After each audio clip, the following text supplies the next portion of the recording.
আমরা ভেক্টরের যোগ বিয়োগের সঙ্গে বিশেষ পরিচিত, যেমন বৃষ্টির মধ্যে হাঁটা কিংবা একটা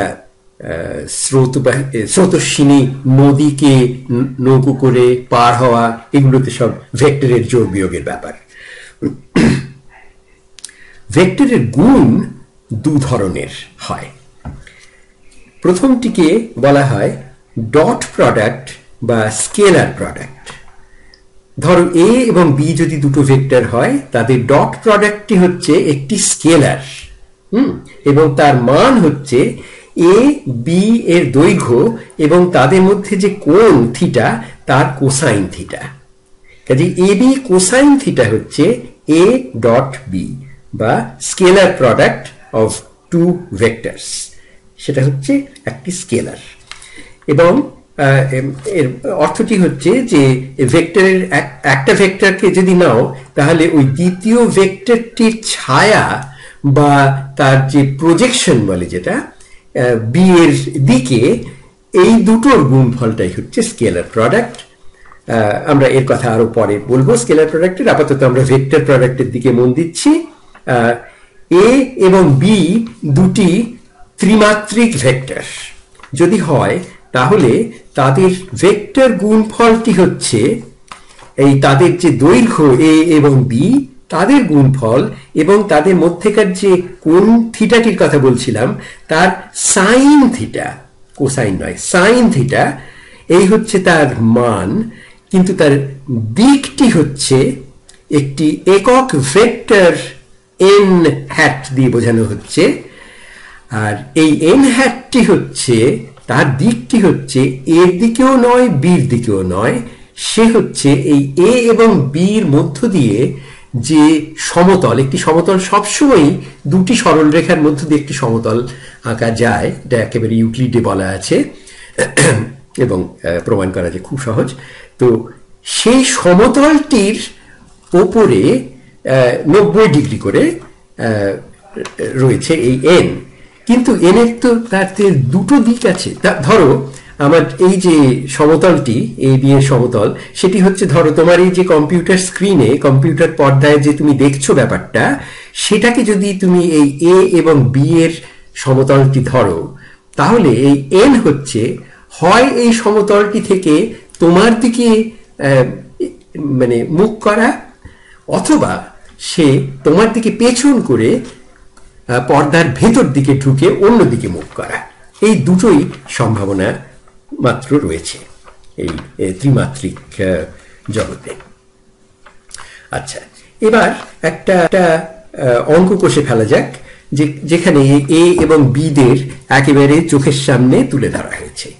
এ হচ্ছে একটি ভেক্টর যার দৈর্ঘ্য হচ্ছে 5, মানে পরিমাণ 5, এবং বির পরিমাণ হচ্ছে 10, এবং তাদের মাঝখানের যে কোণটি রয়েছে থিটা, সেটি হচ্ছে 30 ডিগ্রি।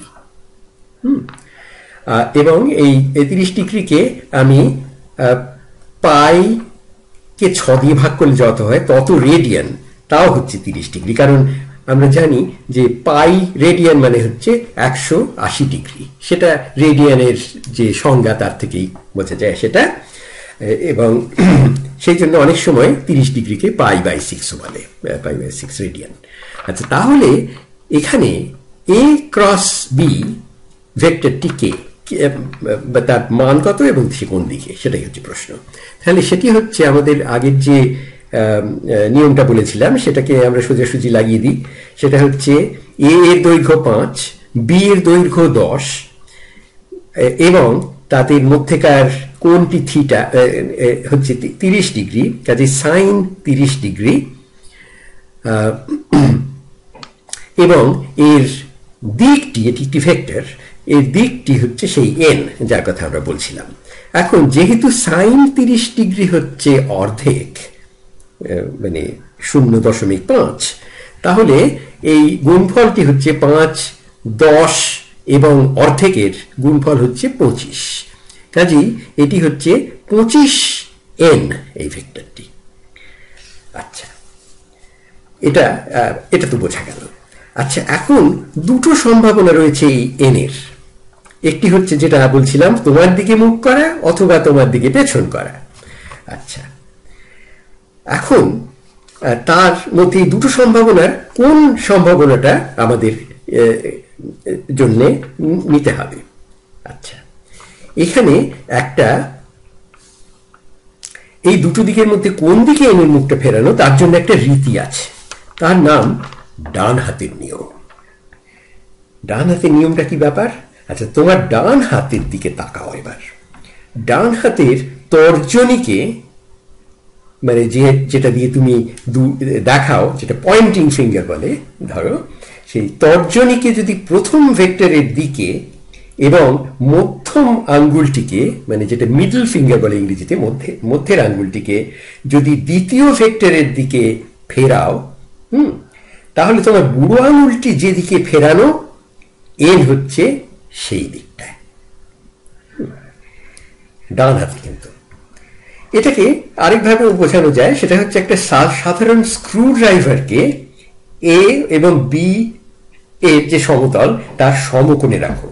এবার স্ক্রু ড্রাইভারটিকে প্রথম ভেক্টর এ থেকে দ্বিতীয় ভেক্টর বির দিকে যদি তুমি ঘোরাও, তাহলে স্ক্রু ড্রাইভারটি যেদিকে চলবার কথা, হয় উঠবার নয় নামবার, সেটাই হচ্ছে এন এর দিক। এইভাবে দুভাবে বলা যেতে পারে এই এন এর ব্যাপার। আচ্ছা, এই দুটো দিককে এইভাবে চিহ্নিত করা হয় সাধারণত। একটা হচ্ছে একটা এক্স ক্রস দিয়ে তার চারদিকে গোল, অথবা একটা ডট দিয়ে তার চারদিকে একটা গোল করে আঁকা। তার মানেটা কি? সেটা হচ্ছে যে এই যে তীরটা আঁকা হয়েছে, তীরের যে ছুঁচলো মুখটা আছে, সেটি তুমি সামনে থেকে যদি দেখো, তাহলে তাকে একটি ডট বা বিন্দু বলে মনে হবে। সেটি হচ্ছে তার মানে তোমার দিকে ফেরানো ভেক্টরটি। আর অন্য এক্স যেটা, সেটা হচ্ছে এই তীরের ল্যাজের দিকটা, যেখানে তীরের ওই যে ফিনগুলো রয়েছে, সেটা তোমার দিকে যদি তীরটা পেছন ফেরানো থাকে, তাহলে তীরটাকে তো ওরকম দেখাবে, একটি এক্স এর মতন। সেটাই হচ্ছে ব্যাপারটা। তাহলে এই এনটাকে একবার এঁকে দেখানো যাক। এই আমাদের যে কেসটা, আমাদের যেটা দেখানো হচ্ছে এই ইয়েতে, এ হচ্ছে এই প্রথম ভেক্টরটি, বি হচ্ছে দ্বিতীয় ভেক্টরটি। এখন এ এবং বি এতে তুমি যদি ডান হাতের নিয়মটা খাটাও, তাহলে দেখো এ আর বি যদি রাখো, তাহলে তোমার এ এবং বির সঙ্গে সমান্তরাল করে, তাহলে দেখবে তোমার বুড়ো আঙুলটি এই পর্দার ভেতর দিকে ঢুকে পড়ছে। তার মানে তুমি ওই এন এর পেছনটা দেখতে পাচ্ছ, এন ভেক্টরের। তার মানে তোমার এই যে এ ক্রস বি হলো, এই যে 25 হচ্ছে যার মান, সেটি ওই পর্দার পেছন দিকে মুখ ফেরানো, মানে তোমার দিকে পেছন করা। আচ্ছা, হ্যাঁ। আর যদি ওই যে স্ক্রু ড্রাইভারের নিয়ম বললাম, সেটাও কিন্তু একই ব্যাপার। এ থেকে বি তে তুমি যদি স্ক্রু ড্রাইভারটি ঘোরাও, তাহলে দেখবে স্ক্রু ড্রাইভারটি ভেতর দিকে ঢোকার চেষ্টা করছে। মানে এটা হচ্ছে রাইট হ্যান্ডেড স্ক্রু, বা সাধারণত যে স্ক্রু ড্রাইভার ব্যবহার করা হয়, রাইট হ্যান্ডেড স্ক্রু, সেটাতে তাহলে ওই ভেতর দিকে যাচ্ছে। আর যদি এই বি আর এর কে উল্টে দেওয়া হতো, মানে বি ক্রস এ যদি তুমি করতে, তাহলে ঠিক এই একই নিয়ম যদি তুমি খাটাতে, তাহলে দেখতে পেতে যে আবার ওই যে মানে এন এর যে দিক বাছার যে নিয়মটা বলা হলো, হয় রাইট হ্যান্ডেড রুল, যেটা ডান হাতের নিয়ম, অথবা তোমার স্ক্রু এর যে কথা বললাম সেই একই ব্যাপার, সেটা বি ক্রস এ যদি করি, তাহলে দেখবো তার মানটি একই থাকবে, কিন্তু দিকটি হয়ে যাবে উল্টো। সে আসবে বাইরের দিকে, তোমার দিকে বাইরে করে, এবং তাহলে তাকে আঁকতে হবে একটা ফুটকি দিয়ে, তার পাশে গোল করে বোঝাবে যে সেটি কাগজের বা তোমার এই স্ক্রিনের থেকে ওপর দিকে তোমার দিকে উঠে আসছে। আশা করি এটা একেবারে পরিষ্কার হলো তোমাদের কাছে। এই হচ্ছে মানে, আর ক্রস প্রোডাক্ট সাধারণত ব্যবহৃত হয় যখন, আচ্ছা প্রথমে ডট প্রোডাক্টের কথা বলি। ডট প্রোডাক্টটা হচ্ছে যখন ওয়ার্ক, বা যদি একটা ফোর্স দিয়ে কোনো একটা জিনিসকে সরানো হচ্ছে, তখন যে কাজটা সেটা হচ্ছে ঠিক এই দুটো ভেক্টরের স্কেলার প্রোডাক্ট। ভেক্টর প্রোডাক্টের কথা পরে আসছি।